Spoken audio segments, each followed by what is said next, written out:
డుమ్ డమ్ డమాల్, you did not. Emmanuel nomination భయ్యా నిన్న హరీష్ గారిని నామినేట్ చేసినప్పుడు మాస్ లెవెల్లో ఉందన్నమాట. అసలు హరీష్ గారు ఇన్ని రోజులు ఏదో అనుకున్నారు ఇమాన్యువల్ ఏం మాట్లాడలేడు అని చెప్పేసి, నిన్న మాత్రం బాగా మంచి రివర్ట్ బ్యాక్ ఇచ్చేసారనమాట. అసలు ఎంత కామెడీ ఉందంటే అసలు నిన్న మాట్లాడేటప్పుడు హరీష్ గారు కూడా అసలు ఏం మాట్లాడలేక కొంచెం సైలెంట్గా వచ్చి జస్ట్ పూపించుకోబోయారు అంతే. చేసింది ఏం లేదు, ఏదో నోరు ఉందని చెప్పేసి ఊరికి మాట్లాడడం కాదు, కరెక్ట్ పాయింట్ మాట్లాడాలి. పాయింట్ మాట్లాడినప్పుడు గమ్మున ఉండాలి.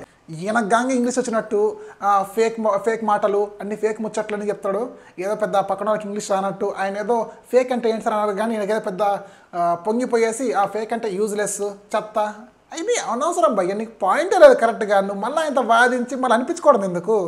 సో ఇదొక్కటేదో పర్లేదు అనిపించింది, కానీ లైక్ మిగతా నామినేషన్స్ అన్ని లాగా తుప్పాస్ నామినేషన్ లైక్ ఏదో రీజన్ లేదు, ఒక క్లారిటీ లేదు, ఏదేదో చెప్తున్నారు తప్ప అంతకుమించే పెద్ద పస లేదనమాట మిగతా నామినేషన్స్లో.